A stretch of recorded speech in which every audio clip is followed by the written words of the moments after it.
Listen, I'm already laughing because before you start the live show, it it asks you to take a little quick picture for a thumbnail. And when you clicked this, if you were not watching live and you decide to watch after this is over, you're gonna see that stupid looking thumbnail I did.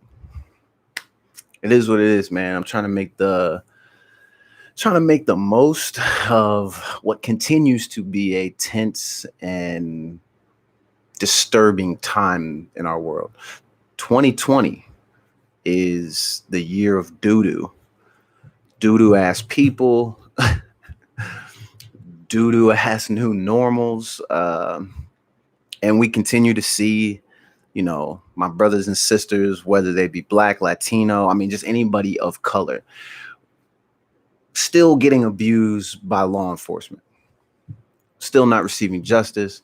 We still have people in positions of power being dismissive to the victims, their families, the thoughts and concerns of their citizens within their communities. Overall, it's just a big struggle.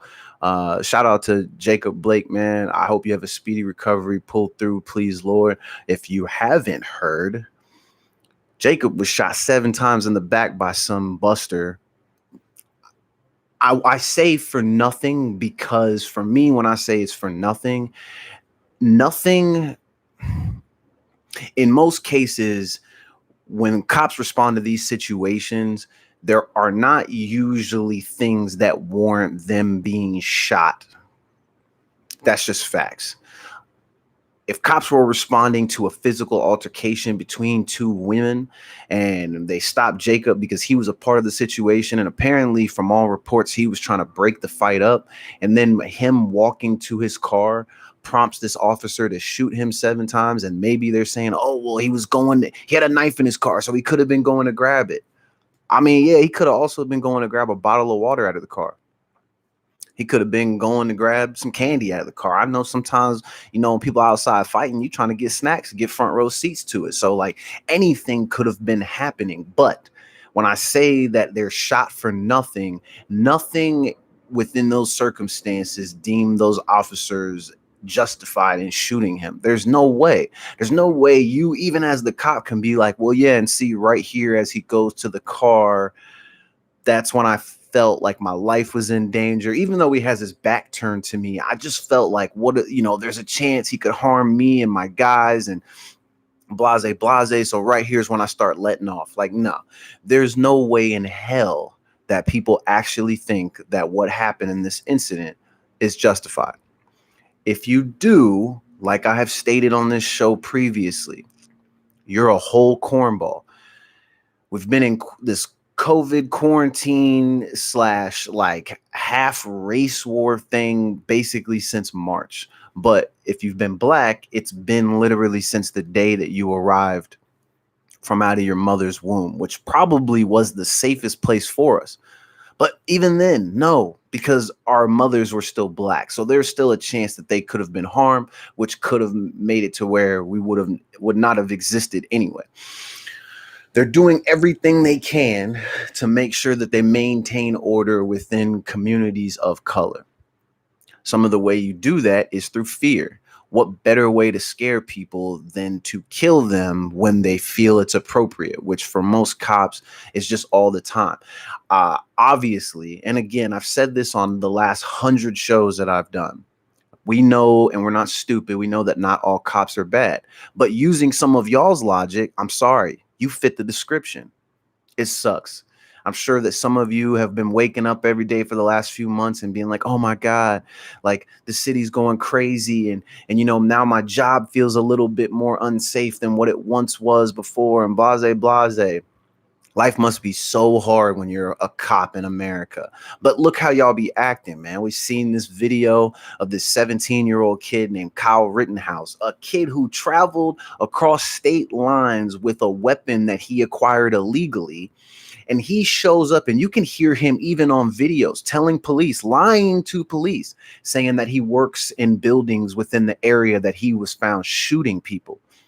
what, I think it's shot 3 or 4 people, killed 2. One guy freaking loses an arm. Another guy takes a bullet to a chest. The other guy gets shot in the freaking head or some shit like that. There's even a video of him running away from one of the victims, and you can hear him on a cell phone call to someone else saying, "Oh my God, I just killed a guy." This is a 17-year-old white kid. Normally, we don't bash kids on this show. I don't believe in it because I work with teenagers, and I actually try to see the value within teens and see the potential that they could have. But we have to say that this kid is a fucking loser. And I'm saying that because I'm sick and I'm tired. And the fact that we have people, Tucker Carlson, other little news media people coming out and saying, "Oh, well, this kid is basically doing what the police refuse to do." Like, you're bigging him up or giving him some type of like props or ways for him to feel good about himself after what he did. Like, get out of here, man. He went down there supposedly to protect buildings, defend law enforcement, and you can literally see other videos of these types of people stating that cops told them, "Hey, we're going to push all the protesters to you and let you handle them." Come on, man. Look at the country that we live in. You have people that literally walk around all day saying how great they think this place is. And then they question why someone who looks kind of like me would be like, "This place sucks." Do you wonder why people like me or who look like me say that this place sucks? I mean, shit, don't get me wrong. Would I rather live in America than live in a place like Syria or some of these other countries? Yeah, of course. I mean, I shout out to them because they brave the worst conditions on a daily basis. I can't imagine what it's like to walk a day in someone's shoes when they live in a place that can be bombed in a second. Obviously, we don't have those types of issues, but our issues are very different. And I would say that for Black people, we basically have to walk around worried about getting bombed. And our bomb is interactions with racist white people and police officers. No, not all interactions are horrible and bad. Some of them you might assume are going to be bad and they actually turn out pretty good. That happens sometimes. But a lot of these interactions are terrible. Can you imagine being in front of your children and being shot 7 times by some person who's in a uniform while a bunch of his buddies stand around and let it happen? And you know what's always crazy to me? Cops always shoot, then they handcuff, and then they try to perform emergency services like CPR and things of that nature. So they pretend like they want to save these people. Come on, man. If you want to save these people, law enforcement departments should actually invest the money that they get, and they should put it towards hiring the appropriate people who can respond to specific calls and actually go out and help these people. You got people that go to school for 5, 6, 7, 8, 10 fucking years to get a degree that is specifically geared towards helping people who are in states of distress and other things of that nature. But yet police departments don't hire those people. We just take these kids who feel like, "Hey, I just want to get a good job." And maybe they start out wanting to like protect and serve and da da da da da. Maybe they're not emotionally all stable, but hey, as long as you can pass, you know, a physical test and maybe some of these mental tests and maybe, you know, pass a lie detector, we'll hire you. 6 weeks worth of training. Hey, no big deal. Then you're equipped to go out and deal with every type of person because we're going to give you a gun and some pepper spray and some handcuffs. And if anybody disrespects you or get out of line, just shoot them. We don't really care because, hey, they're just people of color, Black people, Latinos. I mean, come on, man. We seen a video the other day where a cop has a knee on this Latino brother's neck. And then to make matters worse, even though he's handcuffed and being corralled by 3 people, you still see his head getting slammed into the sidewalk. My man, he's cuffed. How much force is still needed when you have already cuffed a person and also had your knee on their neck? I heard a crazy statistic, which I hope is not true, but some people are saying that since the George Floyd incident, we've had 300 plus incidents involving police officers, and people have died from some of those incidents. A lot of those incidents require police to use their weapon, whether it be the taser or the gun, all kinds of stuff. So that should tell you that even though these things are happening, it's not deterring them from actually, you know, stepping back, assessing a situation, and not killing. It's not stopping them from doing that. They're literally approaching people, gun out, ready for action. And you could say, well, you know, people are going crazy and there's protesting and rioting and all these things. And maybe the cops are on edge too. Oh, I get that. I get that. But you are paid to remain in control. You are paid to go out and help others remain in control. You are paid to do these things. So if you wake up on any given day and you're not all there, we should probably pay you to stay home for the day. Because the last thing we want is to see you on a video being upset that a citizen exercised their rights and didn't feel like talking to you and walked away from you. And then for you, that means, oh, hell no. I got a gun and a badge, brother. So guess what? I'm just going to open fire on you. Are you kidding me? You feel that pressed and disrespected by someone walking away from you that you would grab them by the back of their shirt, hold them with one hand and shoot them with the other? Nah, man, that's crazy. That is so crazy. So season 3 will be like all the others. We will definitely get into this. My primary focus is to drop this Black Forever project. And I think every single day I'm being shown that we need this type of project now more than ever, because a lot of these people that I've been interviewing could maybe not be here after today or tomorrow or the next day. So I want to document their stories and the conversations we have now. That way, if they end up being a victim to some stupid situation, some dumb cop or some idiot racist, I want to make sure that we can reflect and look back on them and be like, yeah, these were great people. They're not going to be portrayed the same way the CNN and all these little news networks are going to portray them. It's not going to be ex-con or felon or, absurd rapper or blah, blah, blah, blah, blah. No. We're not going to do that. We're going to represent these people the way that they should. We're going to share their stories the way that they should be shared. And you will begin to respect the Black. That is us. We are Black always and forever, every single day, man. This shit gets old, man. It's tiring. Like, I'm sure like a lot of my friends, I've had many, many sleepless nights, and they continue. And it's always been like that before COVID, and it's probably going to be like that after COVID, man. I'm 34 years old.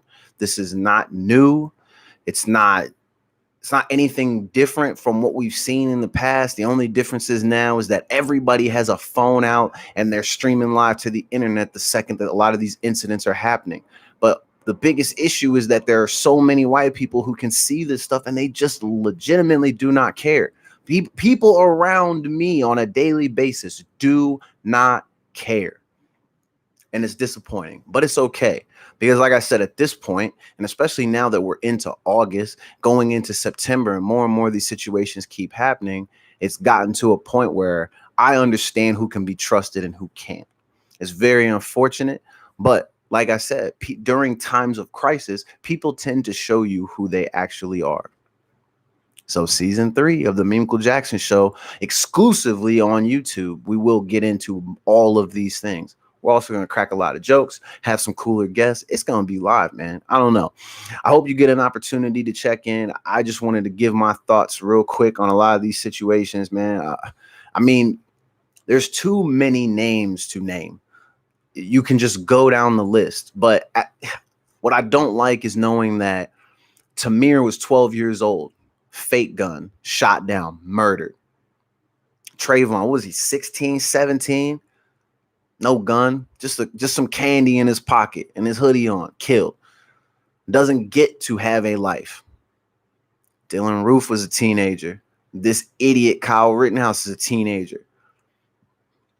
These are young men who obtain weapons illegally, use them, killed people. One was, given a hamburger or something. The other one was given a bottle of water like it was nothing. Police treat these young white men like, hey, it's okay, young fella. We know you're just having a hard time and we want to do everything we can to preserve and not ruin your life. Why do the Black kids not get the same treatment? Just ask yourself that. Y'all see these videos. Ask yourself why you continue to see videos of things like this happen to a lot of Black people, women, children, men, all the damn time. And yeah, it does happen to white people. We saw a video of cops banging on the door at 2 a.m. A guy's in his home with his girlfriend. He's playing video games late at night. But because people are banging on the door at 2 a.m., his first reaction is, hey, let me grab my gun just in case someone's trying to break in. Of course, he opens the door armed because that's his right within his home. And the cops shoot him. It's a white guy. We're not standing for that shit either. We demand justice. Y'all can't do that. You can't bang on his door and then when he answers it, decide that your life is at risk, so you shoot him. Weapon down, pointed at the ground. Your weapon pointed at him, his pointed at the ground, but you're scared? Get out of here with that, man. Or tell me why I see a video the other day of a group of police officers in a van. They've been tracking this young gentleman since early in the summer, right? Let me tell you why they're tracking him. Failure to appear in court. Failure to appear. Obstruction of justice, which, no offense, but all cops give that out to all citizens the second you disrupt or interrupt a conversation, or if you don't do something that they say. Even if you're just standing on the sidewalk and they say move over there, if you don't move, what's the first thing they say? I'm going to charge you with obstruction of justice. Bullshit charges, petty shit. So you're talking obstruction of justice, failure to appear, and other petty crimes. They have body cam footage of these guys being in a van, and they pull up on this young black man who's walking. I don't care if he was armed. Yeah, he has a gun in his pocket, but you still hear the cops on the video saying, oh, there he is. Oh, he just has his cell phone out. Oh, his hands are in his pockets. Da, da, da, da. They jump out of the van. So tell me this, if you see people jump out of the van on you, your first reaction is probably gonna be like, yo, what the F? And you might take off running, right? That's exactly what Buddy did. Gun fell out of his pocket, and all you hear is multiple cops letting off their weapons, and they kill the guy. Broad daylight. Broad daylight. You were only supposed to apprehend him. If you're tracking him and you want to bring him in because he has a failure to appear and other little petty ass crimes, even if you have to jump out with your gun drawn, why did you not jump out, address yourself, let him know, hey, you gotta come in with us, buddy. And then let it go from there. That's not what happens. They literally jump out and they just start shooting. All of them yelling out different things. You know why? And you can see them in the van, gun already out before the doors even open. It's because they're eager to have these opportunities to kill. Like I said, now we know that not all cops are bad, but hey, using y'all's logic, fam, you just fit the description. Season 3 is going to be great, man. I hope y'all enjoy it, man. I'll see you at the next one.